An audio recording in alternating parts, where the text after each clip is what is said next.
Hello and welcome to TravMedia Meets. I'm Henry Hemming, Managing Director of TravMedia. Great to have you here with us today on this Zoom. This is the second of our 6 webinars for 2023.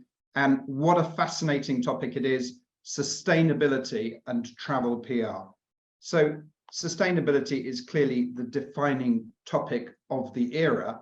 And of course, ESG communications are top of agenda for travel and tourism brands, from corporate communications department right through to the consumer PR activity. And today we've got a top-notch panel of industry experts here to offer their years of experience in sustainability PR and journalism, and offer guidance on how comms professionals can address sustainability and communicate their brand's green credentials effectively in campaign while avoiding that horrible word, greenwashing. So it just remains for me today just to introduce our panelists and then hand over to our moderator to run today's session. So we have with us today Chris Haslam, Chief Travel Writer of the Sunday Times. Chris has had a focus on conservation across his output and has been writing and broadcasting about sustainability in travel since 2008. Hi, Chris. Great to have you here with us. Morning, Henry. Nice to be here. Thank you. We've got Tess Longfield, Head of Communications UK and Sustainability at Sabre Corporation. Tess has 2 decades of PR and communications experience in-house and in global agencies. She was the inaugural CMO at sustainable travel nonprofit Travelist. Her agency experience includes Ogilvy and Lotus, and her comms career started at the much-loved BGB, which then went on and became For Travel. She's been involved in destination PR for a major part of her comms career as head of global PR for Visit Britain, more recently working for the Jordan Tourism Board. And now at Sabre, she leads PR in the UK, Ireland, South Africa, Benelux and Turkey. That's a wonderful collection of countries, and works on sustainability as part of Sabre's global comms team. Hi, Tess, lovely to have you here. Thanks so much, Henry. Lovely to be here. Next up, we have Kate McWilliams, Managing Director of Lotus, part of W Communications. So Kate's a founding member of leading travel PR company Lotus, now part of the mighty PR shop that is W Comms. She's got wide-ranging experience across our industry, having represented national and regional tourist boards, tour ops, airlines, hotel groups, travel associations, you name it. She's worked on a lot of high-profile sustainability campaigns, including the introduction of tourism taxes in the Balearic Islands, on Spain's Slow Travel Initiative and LATA's Sustainability Charter.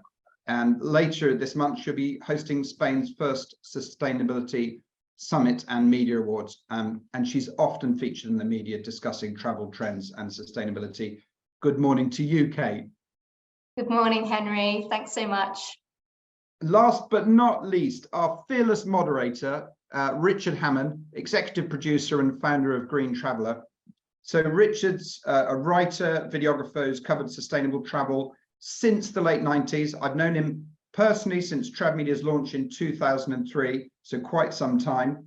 So get this, he's been the Guardian's eco travel correspondent, editor of Green Hotelier, editor of Sorday's Green Places to Stay, and travel editor of National Geographic Green. Quite a few green mentions there. His most recent written work has been for Nat Geo Traveller, Financial Times, Sunday Times Scotland and The Telegraph. He's also a finalist in the Sustainability Writer category at the TravMedia Awards coming up on 18th of April at the Londoner. Good luck with that. Since 2009, he's also run his media production agency, Green Traveller, working with public and private clients and agencies to promote green projects. And his latest book is called The Green Traveller, Conscious Adventure That Doesn't Cost the Earth, published by Pavilion Books, available at all good bookstores and Kindles near you. So Richard, thank you so much for moderating today. Over to you, and I'll drop out and see you later. Thanks, Henry, and thanks for bringing everyone together. We've got a great panel. I'm sure everyone will agree. Hello, everyone. So just a heads up with a housekeeping thing here. We're going to try and aim for about 60 minutes. If we go over, we may go over if we feel like that's useful and we need to. That's what we're going to aim for. And Just one thing, really, there's a Q&A button at the bottom of the Zoom. I'm sure you're all familiar with it. So not a chat, don't look for the chat function, look for the Q&A if you want to ask any questions. And I'll try and pluck out any that are relevant to what the panelists are saying as and when they're saying it. So feel free just to fire over questions at any time, and I'll monitor that as we go. So really, I want to kick off just by actually bringing on all three panelists, just to give a little description, a sort of overview, really, of perhaps what they think works and what doesn't work to do with sustainability and travel PR. Sustainability is a tricky word, isn't it? It's been around a long time, and does anyone really know what it means? So hopefully we'll try and get to the nub of some of the issues this morning. So perhaps if I can start with Chris, just perhaps just a little intro into some of your thoughts on the subject. Thank you, Richard. I would say if for everybody watching is in PR, I would say that due to a global legislative vacuum, nothing you put out about green credentials or about eco is worth the paper it's written on. I can explain why in detail, but that is, at the moment, the way that decarbonisation is being governed, is being managed by governments, by corporations, by international agencies, by the UN. You can get away with saying whatever you want. It is a wild west out there. We have gone back to an age when, similar to that, when tobacco companies vied with each other to boast that their cigarette was healthier than the next one. That's the way it is at the moment. Luckily, it's going to change. I'm happy to explain later why this is the reason for this. It's all quite technical, which is the big problem with anything to do with ecotourism, is that you get suddenly down a rabbit hole of science and complications and scope 1, scope 2, scope 3, and carbon equivalents and methane. All these things become very, very complicated. There's no legislation for it. There's no checks and balances for it. So the good news is you can write whatever you want and no one can prove otherwise. Thanks, Chris. Okay, great. Food for thought already. Tess, over to you. A little overview. Some of the things, what do you think of when people say to you, sustainability in travel PR, what does it mean to you?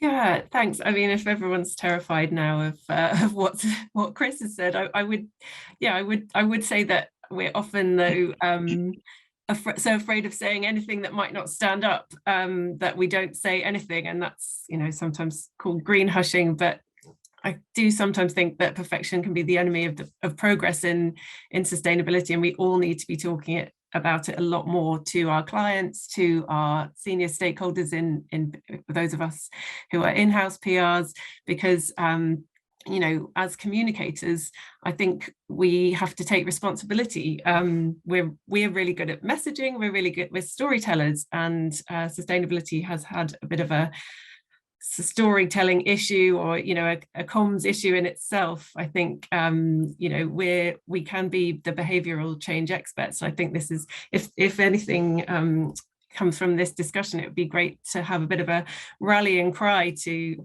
say that as travel PRs, we do need to take responsibility to help nudge consumers towards making better choices. Yeah, absolutely, Tess. Let's try and come back to that very shortly. Kate, just a quick overview of what sustainability in travel PR you've been working on with lots of clients for many years. Yeah.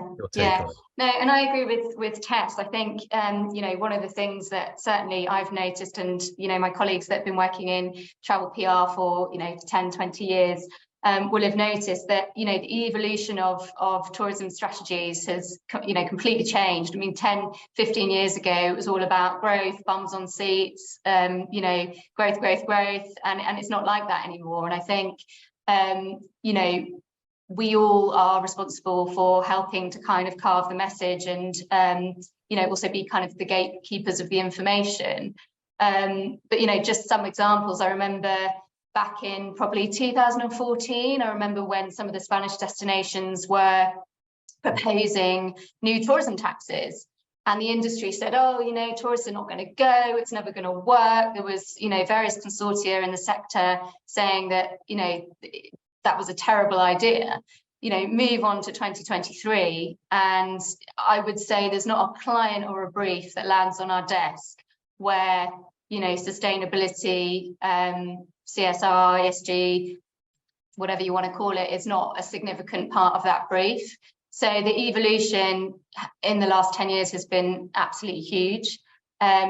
Obviously, you know, as Chris says, there's been a legislative element. So many of our kind of public sector clients, you know, are forced into making responsible changes, or, you know, I know that we can kind of all discuss how responsible some of those changes are.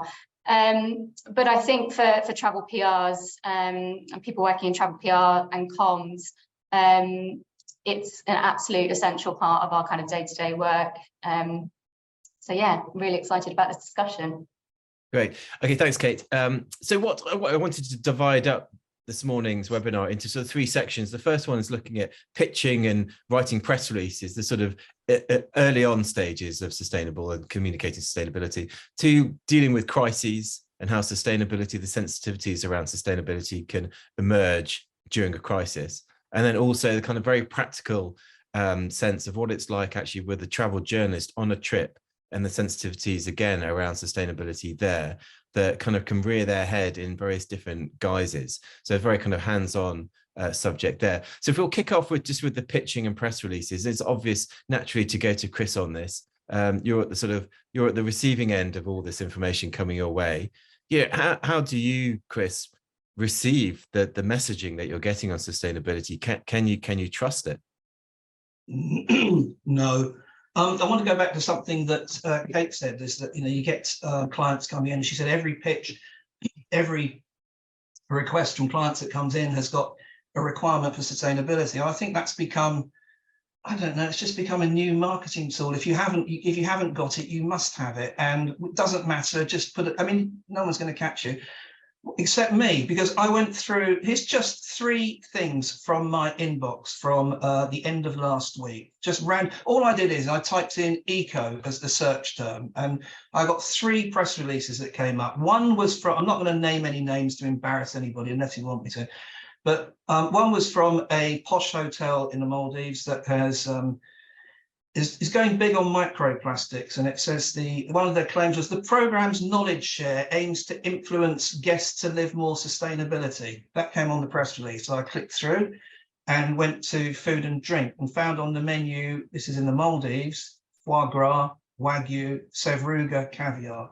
So on the one hand, oh, we're taking the kids down the beach to look at microplastics. On the other hand, we're flying in food from around the world for our clients. We're putting air miles, we're putting carbon on food. The carbon cost of that food is staggering. That's the first one. Second one was a hotel in Dubai that on World Recycling Day, which is about as relevant as World Chocolate Milk Day, they announced that they're celebrating 62% waste diversion from landfill. Great. Click through on that, second tab, an advert saying, hey, why don't you elevate your journey with a private jet? Again, utter consistency through it. And the third one, this is from an airline I will mention, Finnair. They announced quite happily that they bought 750 tons of SAF, sustainable aviation fuel. The key line in that press release, and bearing in mind you're sending out press releases and pictures to busy journalists, or perhaps journalists who just skim it and go, yeah, that looks good, and put it on. They've managed to get this through. Greenhouse gas emissions will be reduced by 80% over the fuel's life cycle. If you take that away, that looks fantastic. If you actually do the maths on it, 750 tons of sustainable aviation fuel is enough to power 2.5 return flights to Singapore. They alone do 99 return flights to Singapore a week. So it's a tiny, tiny drop in the ocean. I don't mind it because, as Tess said, you know, let's not perfection be the enemy of progress. But there's misrepresentation in that pitch saying that greenhouse gas emissions will be reduced by 80%. So they're making a big thing out of a very, very tiny thing. And that to me is a classic example of greenwashing. I honestly don't receive as much as this as I used to. And I think that as Tess and Kate said, you're very aware with green hushing, you know, we're going to get caught out. And I do wonder how much, I'd love to hear the answer to this. How much scope do PRs have to go back to the client and say, oh, no, you can't say that. We're never going to get this through. Or is it the case, and I know with some national accounts, with some quite powerful national accounts, they're like, don't care what you say, your job's to write the PR, send it out. I mean, how much power have you got to go back and say, you can't say this? How about Kate? You know, you deal with you've dealt with several national tourist boards. How do you answer that? Yeah, I mean, I think, you know, we're lucky enough to have quite a long-standing relationship with a lot of those clients. And I think, you know, they should be contracting agencies in the UK and in whatever markets where they are communicating, because those agencies know their market and know what's appropriate. And I would say we are lucky to be able to push back. It's true what Chris says. Sometimes if something comes from a minister, you know, you can't change what the minister says, you know, you can't change the politics, and that's a big part of it. But in terms of the communication messages, certainly you can say this isn't appropriate to be sending out proactively. So I do think that there is the ability to do that. And I do think we have a responsibility as travel PRs and comms professionals to critically analyse what's come through. You know, try and put yourself in the shoes of Chris or another journalist and try and think, you know, would I trust this? Do I feel that this is truthful? And is this really showing progress? Can I critically analyse, you know, I guess in the case of the examples Chris has given, you know, a hotel in Dubai, does it really justify, you know, putting something out here about sustainability? And if it doesn't, I think it's really our responsibility as travel PRs and comms professionals to go back to our clients and say no. And I feel that that's really what they should be paying us for. Yeah, absolutely. Tess, you worked at Visit Britain for many years. What's your take on that? How much influence did you have? Yeah, I think Kate's absolutely right, and obviously the examples that Chris gave show huge inconsistency in their approach. And if it sounds like perhaps, you know, two different departments pushing out different information, and I think we do absolutely have a responsibility, and that comes with you know, that might be senior members of the agency team having to give that counsel, but that is ultimately what clients and what our senior leaderships rely on us for, is that advice and counsel. So as comms professionals, we do need to be fairly, you know, we need to be getting more carbon literate. We need to be able to actually say, you know, that you need your target, these need to be science-based targets. We can't just put out a percentage number, and there's, you know, there is some good guidance out there now from the EU in their recent legislation about greenwashing claims. It is out there. We can perhaps share after the panel if anybody wants. They've got some good fact sheets on, you know, what constitutes a factual claim and what doesn't. And yeah, we need to be checking through all of our materials and our web, whatever we're putting out there, to ensure that we're not making false claims on behalf of clients or internally. Yeah, I mean, I think the point you made about carbon literacy is really important, because, you know, Chris has been motivated by this subject for years, but other journalists are just coming into this and trying to understand how to tell the green from the greenwashing in these releases. And similarly with PRs, you too are having to, you know, you both have been working in sustainable PR for years as well, but there are many PRs, I'm sure, who are listening today who are quite fairly new to this. I mean, I often, you know, I often use, there's a book called How Green Are Bananas, or How Bad Are Bananas, by Mike Berners-Lee. And in there, you know, he kind of looks at the carbon emissions of almost everything. And one of the things that, you know, I always ask people is how much, you know, taking a flight from London to Edinburgh, what do you think the amount of carbon pumped out is? Is it 5 kilograms, 50 kilograms, or 500 kilograms return trip? And it's amazing the answers you get. And actually, the real answer is none of those. It's 350. But very few people are aware of that. I mean, it's the understanding of what carbon is being pumped out in the transport element, disregarding everything else in tourism, and its carbon is in many other places, not just in transport, is you know, it's really important. So do you think, all the openness to all of you, do you think that your role you know, is not just changing, it's actually you're becoming much more of a kind of some kind of a feedback mechanism that you are? Because obviously the role of the journalist is to kind of is to question the information that's provided, but similarly the role of the PR is to question what your clients are giving you. And as that role changes, how do you see you know, PR agencies themselves changing? Is it something that you perhaps have to specialize in, or is it just part of now what you actually have as part of your PR offering? I mean, I can say that I think the consultancy aspect and the kind of client counsel aspect is very important and needs to be part of any kind of travel, PR or comms scope of work. So yes, absolutely. I mean, I think we have a duty and a job to kind of try and educate ourselves around the topic. It is a minefield and it is challenging sometimes. You know, I think we've all received perhaps information from some of our clients and, you know, spent quite a long time on Google trying to kind of make sense of it. So I think, yes, I think, you know, certainly at Lotus, we try and participate in panels like this, and we try and participate in courses to try and improve our own knowledge and education. I think that's only going to become more important in the future. Chris, I mean, as a journalist, you know, how do you go about figuring out whether something is accurate or not? I mean, you have your knowledge of experience of many years in this, and you talk to lots of people, but are there any, I mean, there isn't really a global eco-labeling system, is there, for instance, that could help you? I mean, how do you actually go about teasing this out? There's not a global, and there should be a global. I mean, that's the thing, Richard, that's a really good point you make. Words like green and eco have no scientific definition. There is no standard. They're just nebulous. They're exactly the same as the words fun and tasty. You know, what's that? It's nothing. It's a very, very simple. The problem with climate change, reporting on climate change, reporting on travel's contribution and mitigation efforts in climate change is that it gets very complicated very, very quickly. But all we have to, it's actually quite simple, but then you have to try and remember that.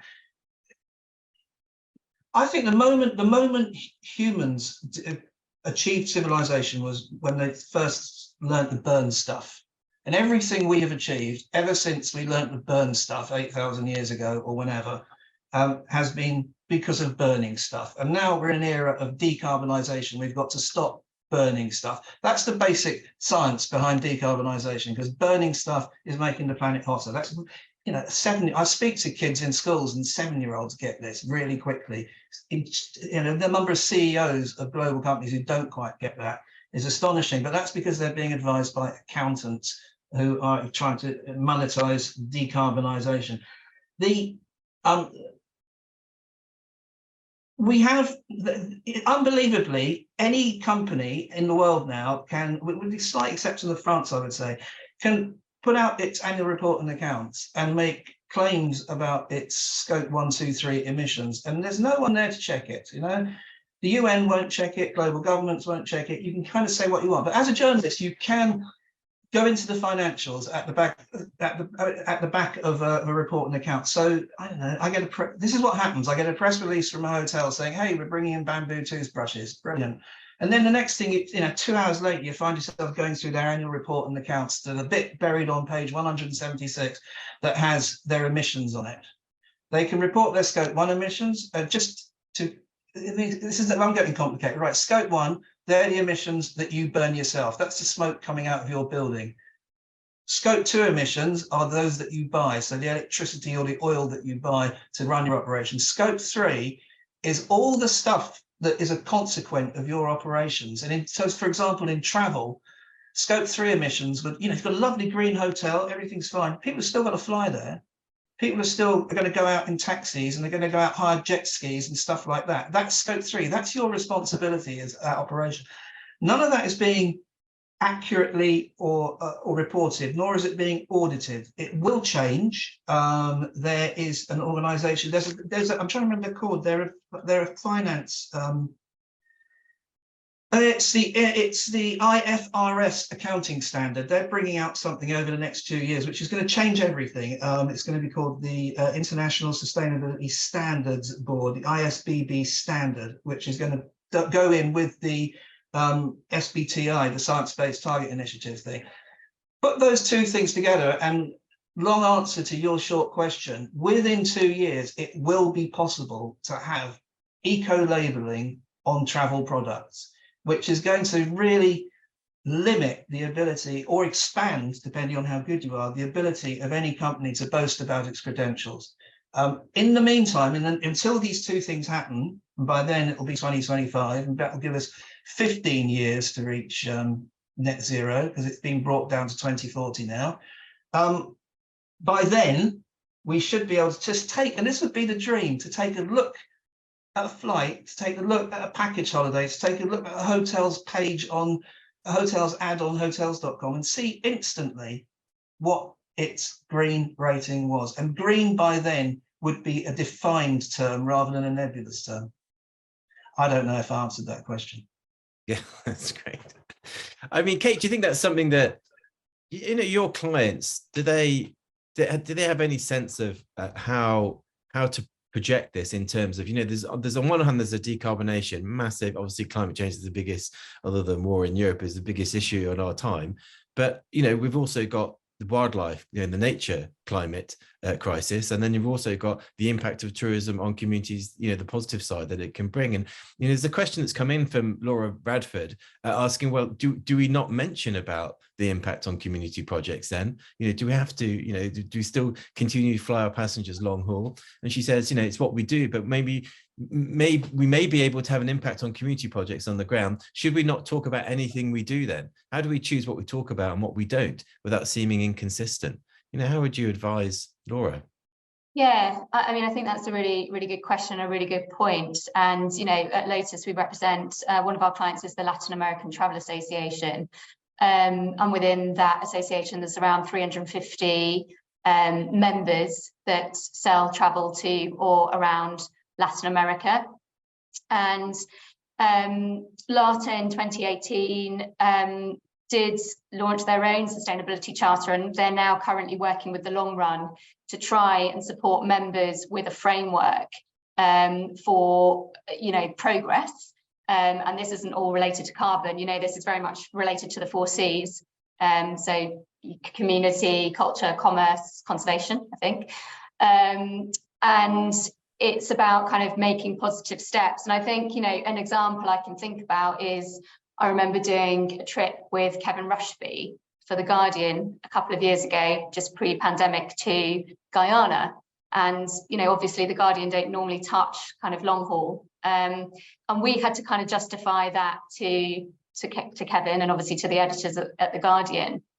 And I think, you know, there are multiple examples where, you know, tourism is people's livelihoods. And, you know, tourism creates wealth and all of the things that we know about. And we had to show how, even though he travelled on a long haul flight, which, you know, of course, we know that that's huge amounts of carbon, the very fact that he went to a community owned and led lodge in Guyana gives that lodge and their community protection status from oil prospectors coming in. And that community work on a rotation basis. So 80% of that community see the benefit that comes from tourism. And it stops out migration of the young men going to work in, you know, oil and mining. So I think in that instance, you know, we were able to kind of show and justify, and I'm sure Chris will probably have some comments on it, but, you know, we were able to show how actually tourism isn't always, you know, there are positive elements of tourism, you know, the power of tourism in terms of community development, wealth, all of those things is huge. So, you know, certainly as a travel PR business, we're not in the business of saying, don't fly, don't travel. I think, you know, we're in the business of looking at how we can kind of make improvements, how we can kind of do it better. And, you know, and that's certainly, it's good to see LATA working with organizations like the Long Run to try and help its members, because I think the challenge sometimes is when you think of, you know, CSR or ESG, you kind of think, where do I start? You know, it's such a big, huge, there's such big, huge themes. How do you break that down? How do you have tangible, achievable steps, you know, and who can help you with that? So I hope that answers your question, Richard, to some degree. Yeah, I mean, the question came from Laura. I hope Laura, that's answered your question. I mean, Naomi McKee has also written in the Q&A. Naomi, I'm sure many of you know, at Senderos, whose clients Latin America. She also says, also conservation that protects lands which act as carbon sinks and biodiversity. Surely green travel isn't totally about measuring carbon burned. which is, I think, what you've alluded to there, Kate. I mean, obviously it's a kind of nuanced subject, isn't it? When you start comparing apples with pears, isn't it? Really comparing carbon burned with community development. They're very two separate things. And how do you possibly equate one with the other? So, it'd be interesting to see the labeling that Chris mentions, how it's going to. I mean, presumably it's just focusing on carbon, is it? The eco labeling. Rather than anything else. I mean, we hear from the long run there, 4 Cs. No, it won't just focus on carbon. It will focus on sort of the holistic effects of travel. So UN SDGs will come into it. All right. Which covers pretty much everything. I mean, I agree with Kate.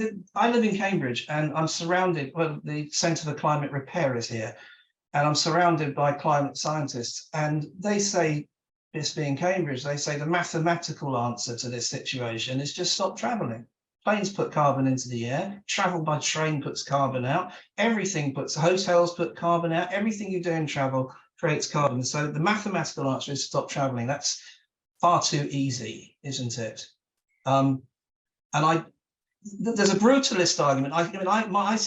My argument is that there's millions of people around the world whose livelihoods and futures are utterly dependent on tourism, and to take tourism away, particularly with small island and developing countries, that would throw loads of people into destitution. It would lead to mass migration. It would use the increase of urban areas, and that would have an overspill into more carbon and such like that. But the brutalist argument is, which I disagree with it, but I see the point, is, well, on the one hand, the world is dying. On the other hand, some people might lose their jobs, and people will die, but the world needs to change, and we can't be that soft.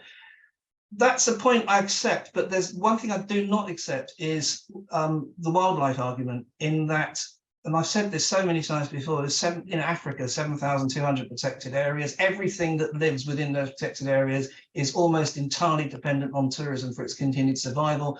If, for example, tiger tourism in India stopped or safari tourism in Africa stopped, then there would be, simple thing, it pays, it stays. If it stops paying, if the wildlife stops paying its way, then it's got to move out of the way so people can come in and use that land for something else. Okay, big deal, elephants go extinct. I go to Benidorm every year, I don't care. Well, you should do, because once trophic pyramids start to collapse, then ecosystems and habitats start to collapse, and that in turn affects climate change. So tourism is integral to the survival of the world. As much as it has a destructive element, it's integral to the world's survival as well. And I think in terms of PR, honesty is really, really important. You need to just admit, yes, flying is bad. It's bad. I can't get any answers. If someone knows if business class is actually worse than economy, please let me know, because the airlines won't tell me. Admit that the carbon burn of travel is huge. Admit that is the sin, and accept that what you do in the nation when you get there should be some kind of atonement. And it's not a bad thing. It's that you should. It's very simple. I remember saying at WTM, but I think I was swearing by that time. I said, it's just make sure that wherever you go, you leave it in an ever so slightly better way than it was when you went there. And that's the job of PR, is to prove, yes, you've got to fly there, but the hotel you'll be staying in will not be paying dividends to corporate shareholders in Washington and Hampstead. It will be, the money will be going into local communities. The money will help improve people. That's the way to do it. We've got to find a better, smarter way of traveling, and PRs are there to tell us who's doing it. And it's not really about microplastics on a Maldivian beach. Quite. And Tess, PRs have a room on the boardroom now. They have a place on the boardroom, perhaps like never before, because of this. You work in corporate communications very much now. How do you see the influence that you have? I do, and I'd just like to add to what Chris said, which I do agree about destinations and the importance of that community's tourism and conservation. I lived in Kenya for 3 years and worked with some conservation charities and also tourism safari lodges on the ground, and it's so reliant on tourism. I also spent 5.5 years living in Jordan and saw the impact of tourism there, and then the lack of tourism at various points, and it's absolutely brutal, and livelihoods do depend on it, but it's a nuanced thing, isn't it? It's super complex. You can't just, it's not just able to be balanced out in a spreadsheet in terms of carbon spent and as Kate said, and impact on communities. So I think all of that needs to be brought to the boardroom, absolutely. And I'm now in corporate comms, and it's interesting because I think there have been some corporations not necessarily taking it as seriously, although I remember back in the very early days of BGB, and it was CSR then, and sometimes CSR still makes an appearance, and ESG, and we were talking about changing towels less frequently and things like that. And I think it has become more of a holistic approach, but it's actually becoming it's a business imperative as well. Any company with shareholders, the finance around investment is now requiring reporting of at least scope 1 and 2 emissions, and hopefully soon will be for scope 3 emissions too, as Chris mentioned. Those are those indirect emissions which are affected, are kind of, each company needs to recognize and hopefully report on those, and it is becoming that there are more if you're going by science-based targets, etc. I think corporations are starting to become more wise because their shareholders are asking for it, their customers or clients are asking for it, and actually, and a really important part, and something I've noticed at Sabre actually is our people are asking for it. We've got 7,500 employees, and they are super passionate about sustainability. We're talking to them, they're asking for more information and how they can talk about it themselves. So and particularly, I'm sure there's lots of people on this call who are wanting to do more. So it's an exciting time to be in comms, because we get to tell those stories. We need to work together to have that sort of shared narrative, that common language, like Chris said, perhaps that's common eco label. And having worked at TravMedia last year, and with a lot of the companies that are involved in TravMedia, they are working towards that, and I think it's a really exciting thing to start having some common ground there in terms of the carbon calculators for aviation, which is happening, as well as organizations like the Sustainable Hospitality Alliance, who are doing some really great work. So I think one of the things around corporate comms is about talking about coming together. It's that radical collaboration. When you've got a wicked problem like climate change, you need to do something very different to solve in it. It's that perhaps 3 things. It's that whole system approach, everybody coming together to solve it. Innovation, which is happening in technology and can help that with sustainable aviation fuel, hydrogen, etc., and that radical collaboration. And one thing, with TravMedia and other organizations is that it's that pre-competitive approach. So companies putting profit to one side and working together on this major goal. Tess, are you finding, you're getting this buy-in to this at this really senior level from the boss? Because often that's the thing that makes a difference, doesn't it? If you just got kind of senior management is one thing, but actually the person at the very top actually dictating this, and are you seeing that pressure coming from the personalities at the top, or not, or is it from Absolutely. the shareholders? I think it has to have senior level buy-in, and I'm only 2 weeks into my role at Sabre, but certainly I know that the incoming CEO is very passionate about this, and I think that will ripple down throughout the organization. But yeah, I think it's super important to have that senior level buy-in, and the travel industry has often been slightly slow on some of these initiatives, but I think it's definitely in the last few years. I don't know, Kate, if you'd agree, but it's becoming top of mind for senior execs, and it has to be, it must. Okay, great. Thanks, Tess. So just moving on now to that subject of, actually on a press trip itself. I mean, obviously, many of the PRs that will be dialing in today will be running press trips themselves with journalists, live trips where things don't always necessarily go to plan. I mean, perhaps, Kate, you could come in here and just talk about some of the issues that you've had to encounter in terms of like dealing with issues of sustainability with journalists, and there are journalists like Chris who understand the issues. There are many journalists now who are coming on board looking at this who are perhaps quite new to it. What do you find is the kind of some of the issues and challenges you've had with that? Yeah, and also the way kind of press trips are, the press trip policies have changed so much. So I guess, again, giving an example, for Spain, one of our clients, if the journalist request does not fit within one of our sustainability pillars, we will not support the press trip. And that has changed, throughout the years. It used to be that, you get a top tier title and in the travel section, and, pretty much you had the flexibility to support press trips if there was a commission in place. And now, in the case of Spain, the pillars are very much around geographical diversification, seasonal diversification, slow travel, local community. If the trip or the angle doesn't fit with one of those pillars, then we can't support the trip. So I think it's really good to have kind of guidelines. I think if you are going out and saying that you have a sustainability policy, again, you have to practice what you preach.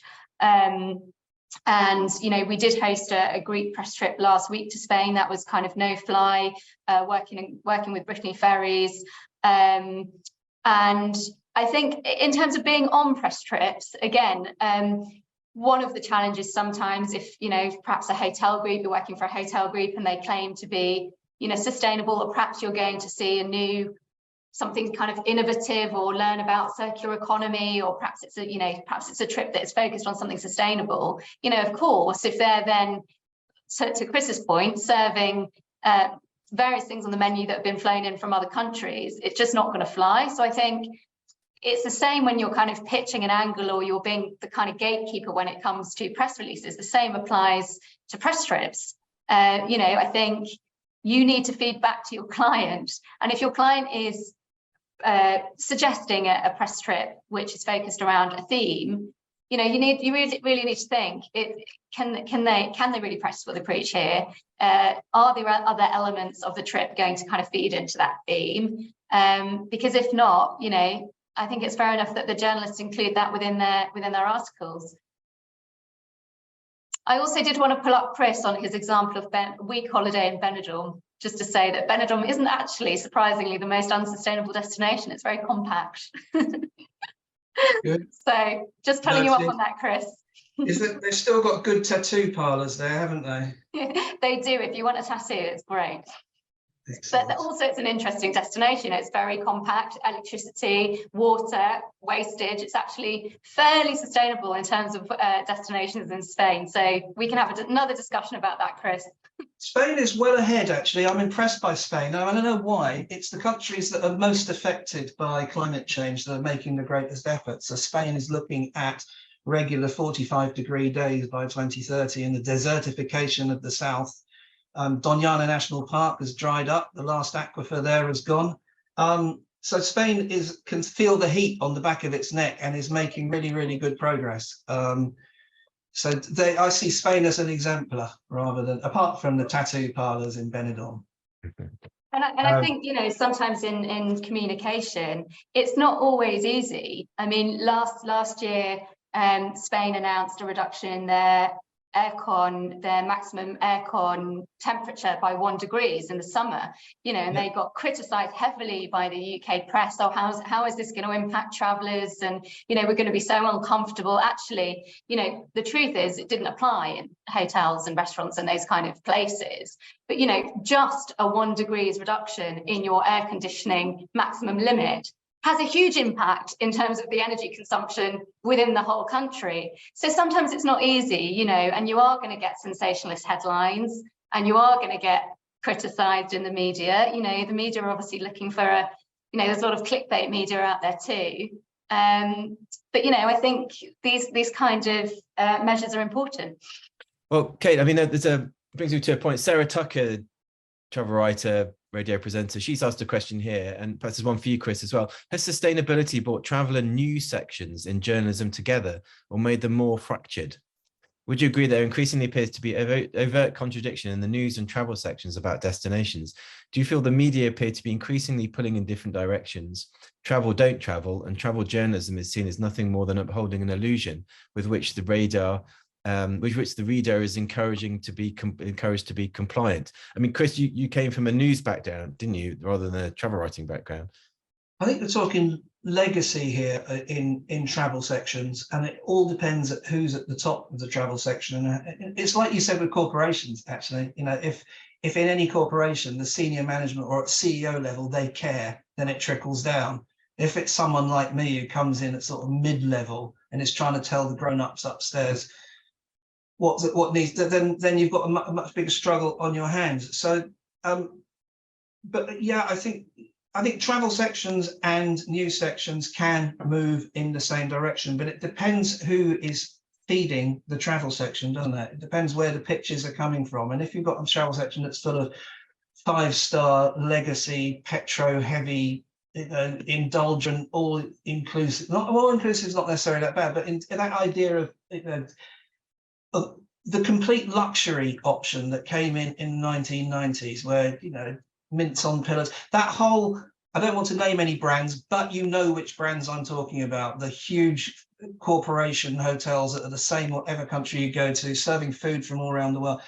If they are the people who are putting the press trips forward, then that's the content that will get into the newspaper. And the problem that the sustainable travel industry has is that it has always pitched sustainable travel as a compromise. It's not a Four Seasons. We accept it's not a Four Seasons. You won't have a butler, you won't have a private pool, and you'll be traveling by bicycle. And I've always called it the lentils versus the Black Forest Gatto argument. The luxury travel is seen as the Black Forest Gatto with a glass of champagne, and sustainable travel is marketed generally as a bowl of lentils and a glass of filtered water. And people say it's a hair shirt option. That's the job of PR, is to change the notions of luxury. And I've traveled as sustainably as possible and try to follow all the rules that I preach. And I honestly have found, I can't remember the last time I was in a big 5-star hotel lying by a pool drinking a cocktail. And you don't miss it. It's just a habit change. And if PR companies can work with those clients and pitch it in the right way, then those holidays will get in the sections. But what we don't want is another bloody Chris Haslam story talking about, you know, a squat toilet in Delhi. It's got to be, we've got to take the, I hate the word, I'm trying to think of another word quickly, I can't. We've got to take the sexiness of legacy luxury and apply it to sustainable travel and prove to people that actually it is a Black Forest Gatto, but it's made by locals with organic ingredients and doesn't come from Marks and Spencer's.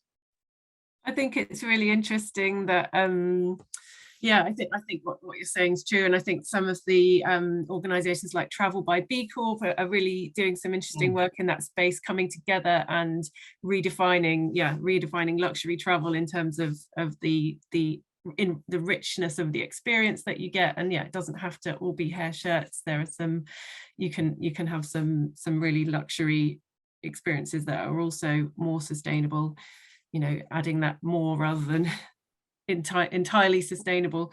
But I find it interesting that you say that if more sustainable stories are being pitched to the travel sections, then more will go in.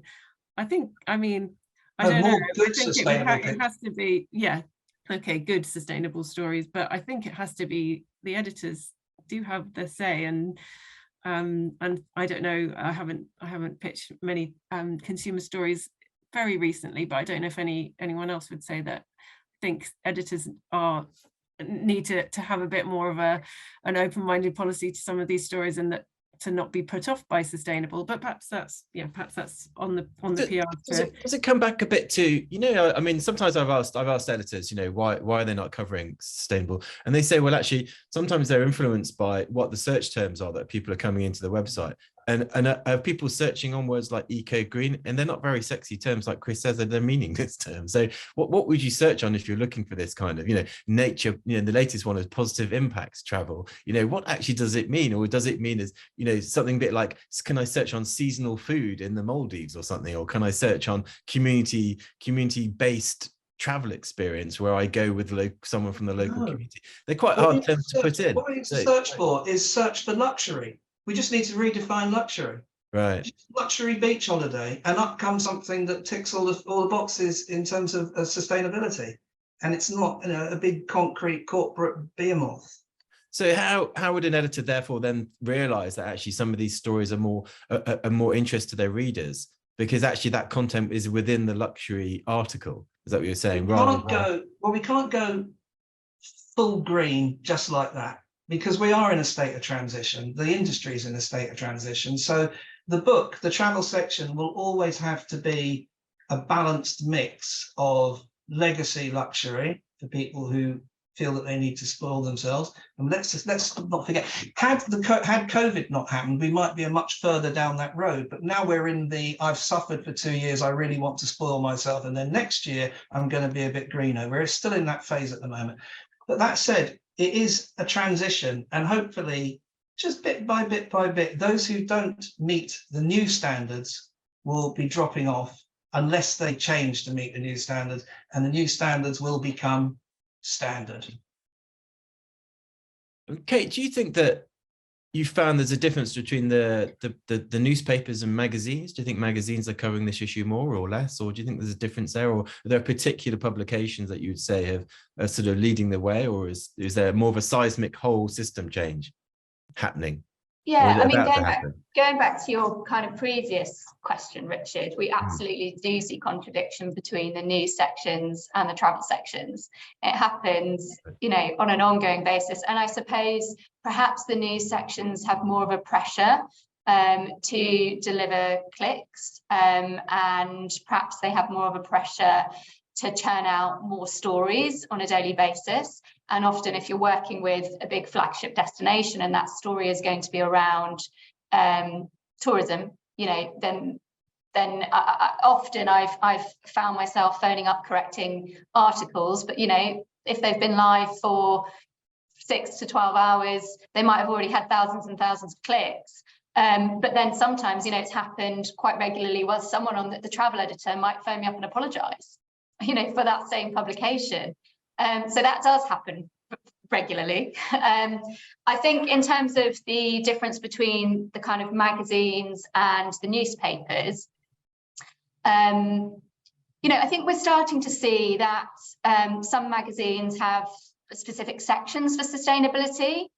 So I know Country and Townhouse, for example, has their Sustainability Hero section, which is a good one for PRs. I know certainly kind of Wanderlust, they've always had a bit of a focus on, you know, travel a little bit more off the beaten track and engaging with locals, but they've obviously got a sustainability editor now. I think generally we're also seeing, you know, we talk a lot about kind of the broadsheets or the Times, Telegraph, you know, some of Nat Geo, but we're also seeing, you know, Jane Memler at Reach PLC, Trinity Mirror Group, you know, they also have their sustainability column. So there are sections across different kind of media verticals, and I think that's growing. I think we're starting to see more and more. I personally would still say that there's more opportunity within the you know, the weeklies and the daily newspapers, just because there's simply more, you know, there's more editions, it's, you know, daily, and there's a quicker turnaround.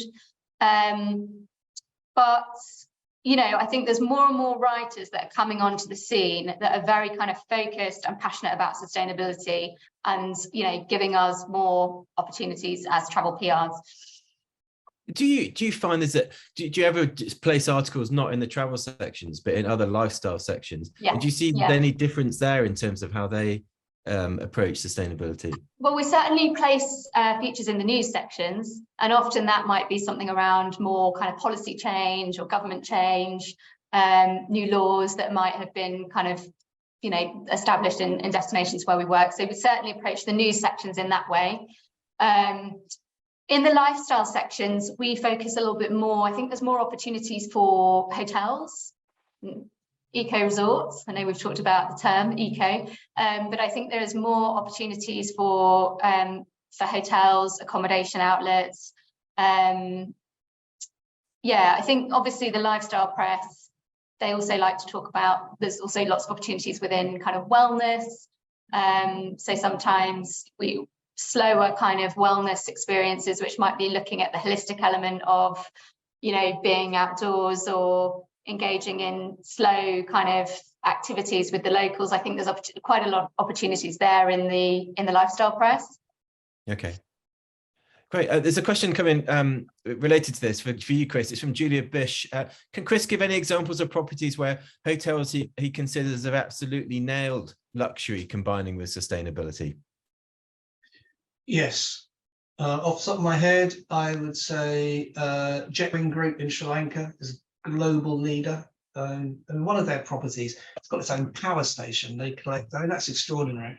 They collect cinnamon cuttings from cinnamon plantations that are going to be burnt anyway, but then put them in a closed loop power plant with scrubbers, so that the stuff that would have been, this is just one example, and 80% of the hotel's energy comes from their own power plant. They also bottle their own water. That's the level they're at. There's the Attitude Group in Mauritius, who have worked really hard to redefine luxury. And I'll defy anybody to go there and think, hang on a minute, this isn't a luxury holiday, this is a sustainable holiday. You can't tell the difference. They've just worked out how to do it. There's Gregor Nassif's place in Secret Bay in Dominica, which is again run on another 5-star, 6-star luxury joint run on entirely green credentials. I could go on. They're there, they're great. Obviously, the safari industry is one place to look as well.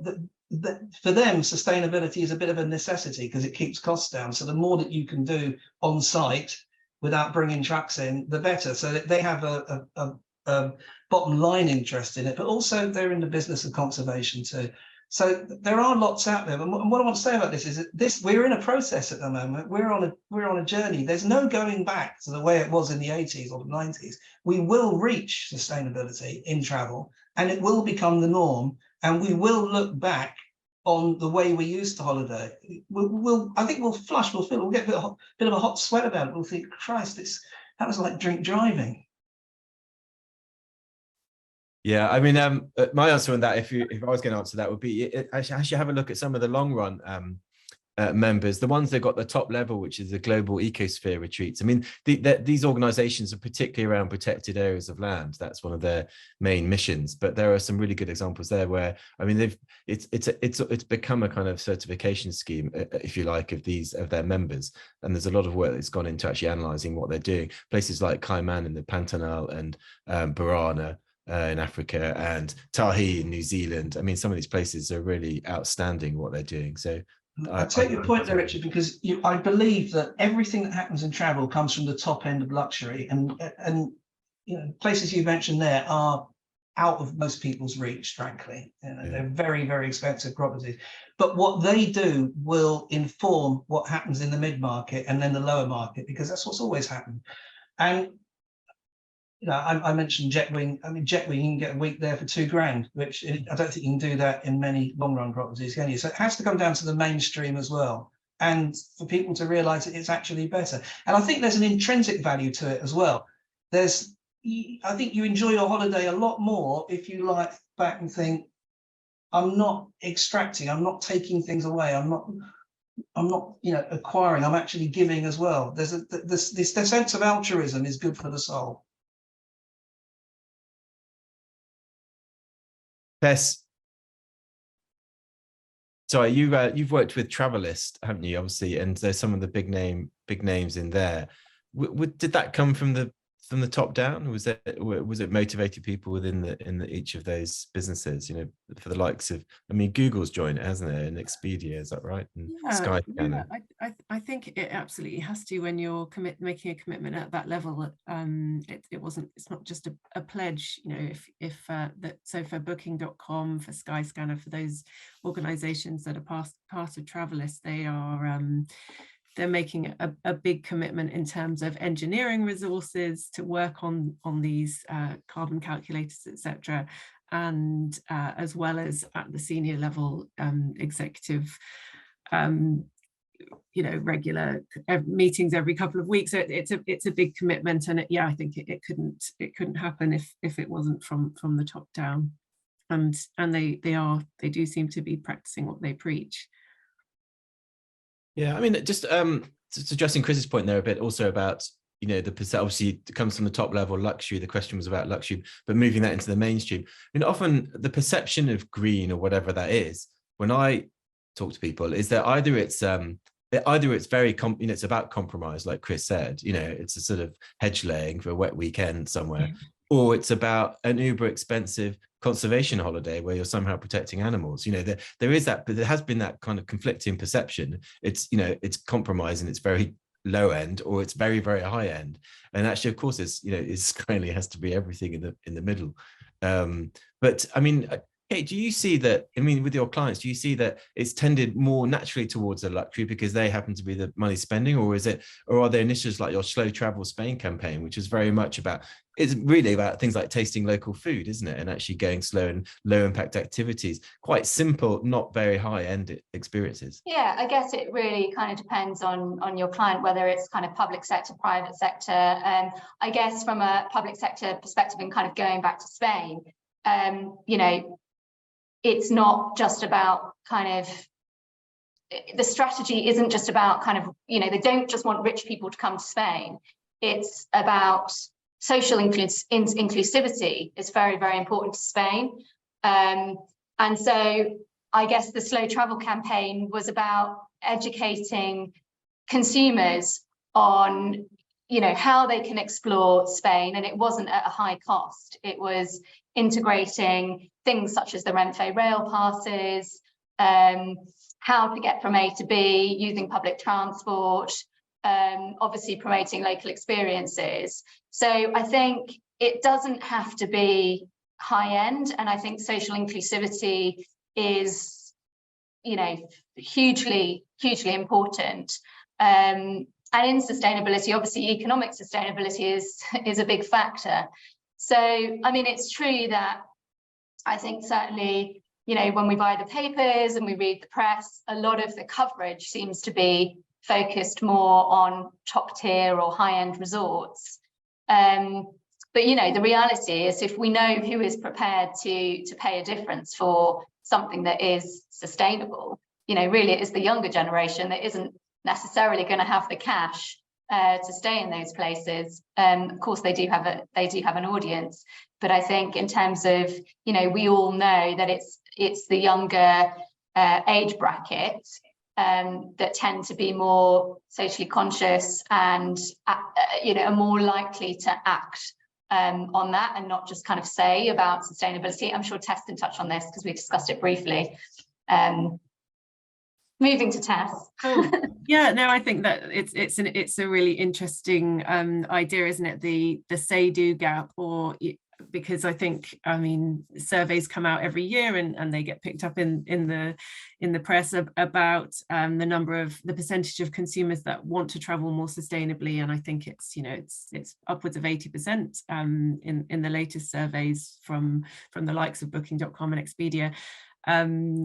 But I think, I don't know, you know, other people's clients and the travel industry are saying, well, it's not actually transferring to demand for more sustainable products. So as communicators, I think we do have a responsibility to try and close that say-do gap by bringing sustainability information to the mainstream so people can make those better decisions So it's, I likened it to Yeah. I mean, calories on a menu, that, you know, if Yeah. if the calories are there, it doesn't mean that you have to choose the lowest calorie, but you at least are informed and you can see, you can make those choices together.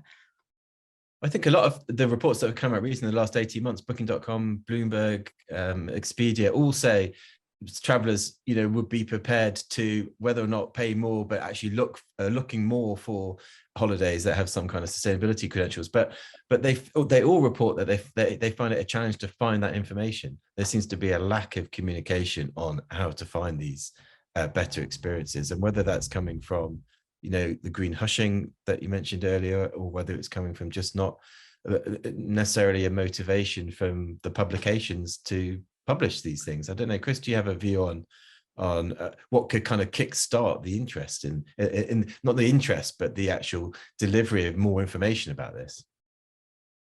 We have a role in the press to do that. Is our job, as we're at the point of delivery. So it's partly our job to do it. It's partly corporations' jobs to do it. I don't honestly. I think my blood sugar's low. I need coffee, but it's not happening enough. I take your point. The intention gap is there. We need, the simple thing really is, it's got to be, as long as it's expensive and difficult to find, there will be an intention gap. Once it becomes cheap and easy, it will happen. And that's all there is to it, because it's so cheap and easy means you've got to know about it and you've got to be able to afford it. My job and your job as PRs is to make sure that people know about it. The corporation's job is to make it affordable. And once those two are achieved, then it will become much, much easier for parents to cave into the power of their children. Let's face it, it's the kids who are driving the sustainability revolution. I know it from speaking, as I say, I speak in schools, and then I speak to parents after the meeting, and they're like, oh God, they never stop going on about making us stop flying, but we deserve a break. It's definitely the kids who are driving it, but make it cheap, make it easy, and then it will happen. And it's not, it will happen. It definitely will. Okay, well, that sounds to me like a good place to end it. Well, we have gone over time by 10 minutes. But I thought it was worth carrying on because the conversation was going so well. I mean, and thanks to all our panelists. I think that's been a really brilliant, excellent chat. There is, I think Henry's going to come in now and have a few words, but brilliant. Thanks, everyone. Cheers, Richard. And thank you, everyone. What an amazing debate, passionately fought from all sides. So to you all, thank you so much. Chris for kind of igniting the debate, and Kate and Tess pitching back so robustly. I think what today has convinced me more than ever is how important communicators are to the future of this industry, because you are the gatekeepers and you need to advise your brands what the media will and will not listen to, and when you're going to end up in a communications crisis because you just haven't thought things through. So PRs, you need to demand a place at the boardroom table. If the door's shut, kick it down. Just don't burn it down because of the carbon, but you need to be there, okay? I think this has been the most fascinating TravMedia Meets debate. I think our panel has been wonderful. So thank you very much, Chris. You were brilliant. Chris, AKA the tattooist, Kate McWilliams, Tess Longfield, and the brilliant and redoubtable Richard Hammond for moderating so well. And to our audience, thank you so much for joining us today on TravMedia Meets, and we'll see you the next time. Thanks, Aaron. Bye-bye.